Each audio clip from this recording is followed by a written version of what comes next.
अलकनंदा मंदाकिनी नदी के संगम स्थल रुद्रप्रयाग में देव निशानों और पांडवों के अस्त्र शस्त्र की पूजा शुद्धिकरण के साथ ही भरदार क्षेत्र के दरमोला गांव में पांडव लीला शुरू हो गई है। देखिए, गढ़वाल क्षेत्र में हर वर्ष नवंबर माह से लेकर फरवरी माह तक पांडव नृत्य का आयोजन होता रहा है।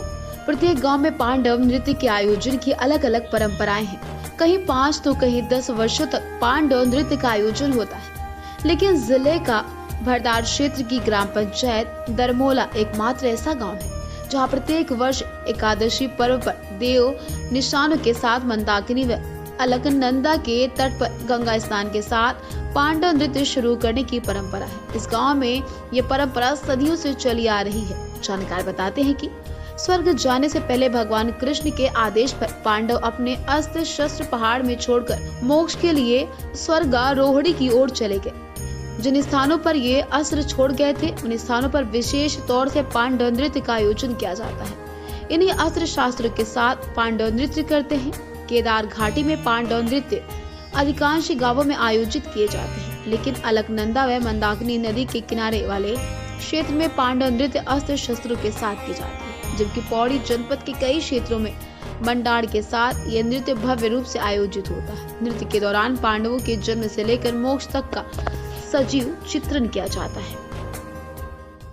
हर वर्ष इगास के दिन हमारे गांव से देव निशान हमारे पांडव के पश्च और जो हमारे देवता हैं उनको स्नान कराने के लिए रुद्रप्रयाग संगम पे अलकनंदा एवं मंदाकिनी के तट पर आते हैं हमेशा हर साल। और यहाँ से फिर अपने गांव की ओर इगास के दिन स्नान कराने के पश्चात जाते हैं और उसके बाद वहाँ पर 1 माह तक पांडव नृत्य का आयोजन किया जाता है, जिसमें कि हमारे जगह जगह से हमारे बिहाड़ियाँ एवं जगह जगह से गांव के लोग आते हैं और वहाँ पर भगवान बद्री नारायण का दर्शन करते हैं। देवभूमि उत्तराखंड की लोक संस्कृति, लोक परंपरा और हमारी जो पौराणिक धरोहर है, पौराणिक संस्कृति है, उसका निर्वहन हमारे द्वारा किया जा रहा है। और एक अनूठी परंपरा हमारे गाँवों की, मुख्यतः 5 गाँवों की, जिसमें ये माना जाता है, पौराणिक मान्यता ये है कि जब हमारे कुल पुरोहित दिमरी लोग चमोली गाँव के टिम्मर से स्वीली गांव आए थे, तब वे अपने भगवान आराध्य भी उनके साथ आए और तब से हमारे इन 5 गांवों की परंपराओं के साथ इस पांडव लीला, इस लोक परंपरा का निर्वहन किया जा रहा है। ऐसा माना जाता है कि पांडव युगीन महाभारत कालीन जब पांडव स्वर्गारोहण के लिए जा रहे थे तो उन्होंने अपने अस्त्र शस्त्रों को केदार घाटी के ग्रामीणों को सौंप दिया था, ताकि आने वाली पीढ़ियाँ इसका रसास्वादन कर सकें, आने वाली पीढ़ियाँ महाभारत युगीन परंपराओं का निर्वहन कर सकें। केदार घाटी में पांडवों के शस्त्र अस्त्र छोड़े जाने का वर्णन स्कंद पुराण के केदार खंड में भी मिलता है। मान्यता है कि एकादशी के दिन भगवान विष्णु ने 5 महीने की निद्रा से जागकर तुलसी के साथ विवाह किया। ये दिन देव निशानों को गंगा स्नान व पांडव नृत्य के लिए शुभ माना गया, जो सदियों से चला आ रहा है। तब से अभी तक ग्रामीण देव निशानों को गंगा स्नान के लिए अवश्य लाते हैं। इस पर्व के बाद शादी, ब्याह, मुंडन सहित कई कार्यक्रम आयोजित भी किए जाते हैं। बद्री विशाल भगवान की जय हो।